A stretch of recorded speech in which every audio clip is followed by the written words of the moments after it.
my friend moved to a town where people aren't allowed to take photos. I met the mayor, Imposter Bryce.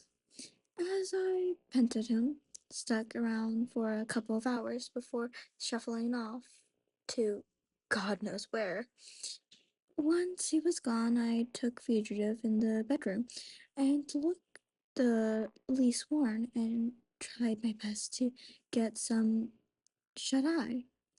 Needless to say, I slept like the opposite of a baby.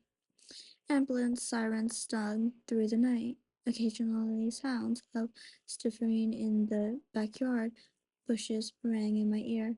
Struggling to fall asleep, I got up to look out of the bedroom window. Outside, a street was empty, save for a man a block away, hugging a lamppost and looking right up at me. Fucking hell. The night and my attempts to rest became a blurry, half awake, half asleep haze. Eventually, the sound of knocking at the front door interrupted my drowsy nap. I left the bedroom approaching the sound and looked through the door's peephole, expecting some horrifying sight or nightmarish creature. It was Bryce. He was flashing the same signal we'd agreed upon earlier. After a minute of gearing up, I accessed the bravery needed to open the door. He entered, and to my great relief, didn't shape into a warlock and rip my face off. Cool of him.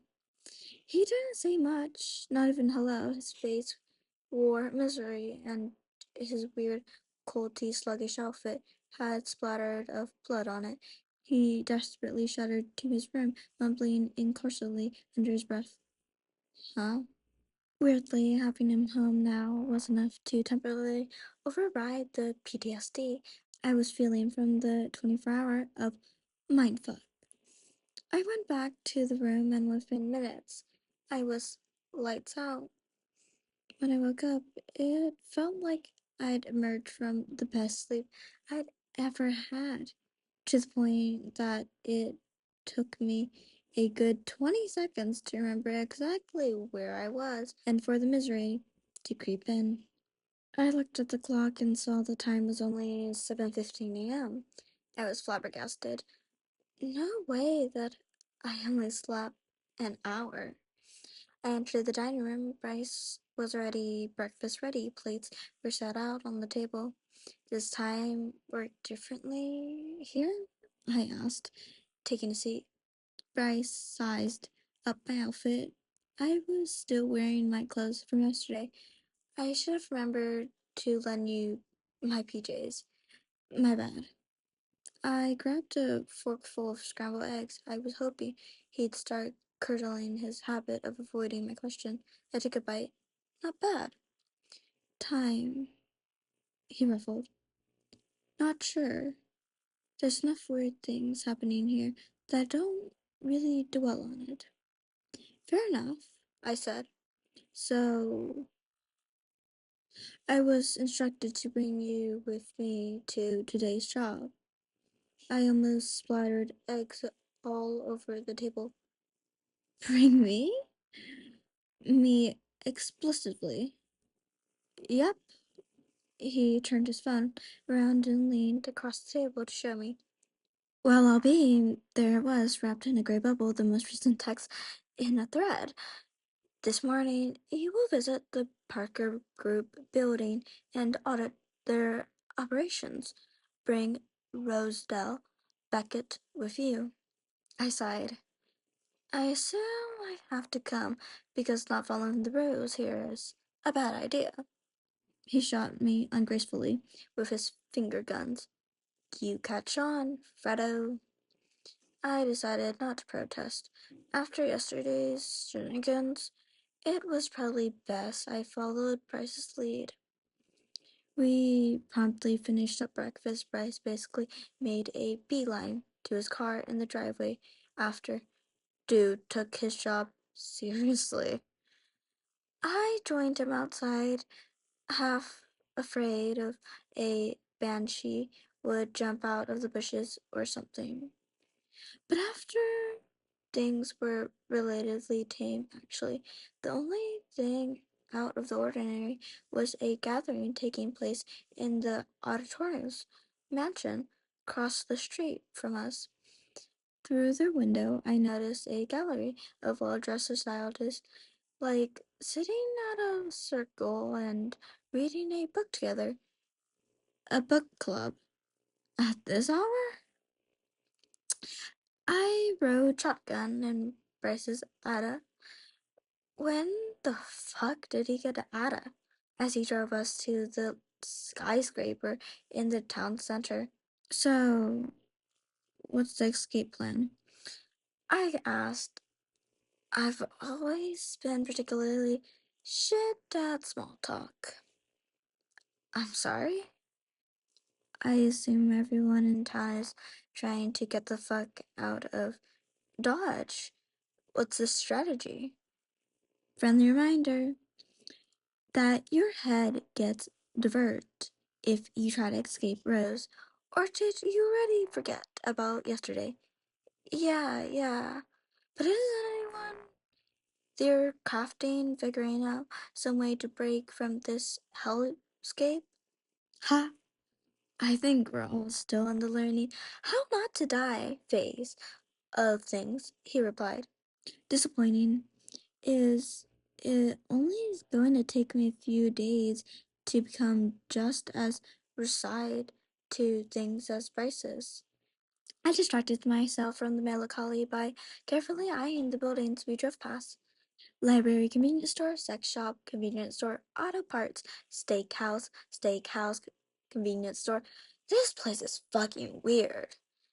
So, I said, you ever been to this building before? Nope. Uh, huh?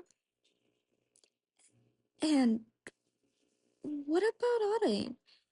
That a thing you do regularly? First time. But you know what to do, right? Yeah, I was given clear instructions. Go inside, tell them why they're visiting, tell them, explain what they're doing, let them take us where they need to take us.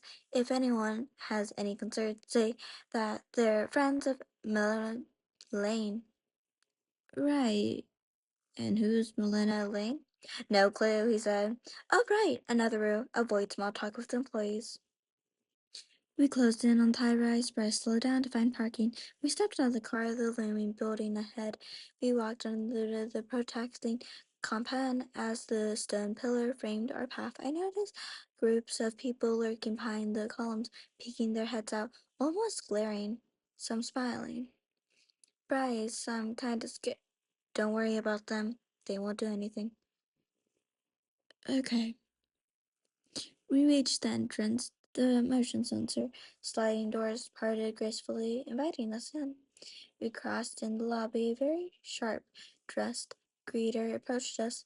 Why, hello there, sir. And look, you brought company. Here for an audit, Bryce said smirkingly. Yes, of course, the folks up on 9 were expecting you. Great, we'll be on our way. Bryce, all business, walked to the elevator and pressed the button to call. He stared at the framed picture hung on the wall between the lifts. It was a portrait of a stunning luxury car. God, that's a sweet ride, he said. Ding! The elevator arrived. We slipped in at the steel box, and Bryce pressed on the button for the ninth floor. It went up. I mean, this isn't too bad. You always wanted to work in a fancy tech office, right? I asked. Yeah, I guess I did. Just getting trapped in this freaky town for that dream to pan out. Huh. I laughed, a little glimpsing of our buddy cop. Dominic was black under non-identical circumstances. He pulled out his phone slamily to check the text thread he had with his boss.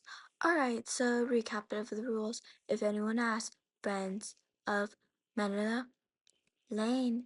Manila Lane, I echoed. We'll explore ask the folks what they're doing, go wherever they asked us to.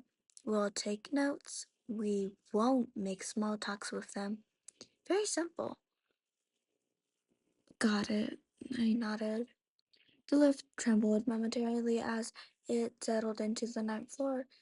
Then the doors opened. We emerged into a floor that was pretty tacky looking decor, I have to say.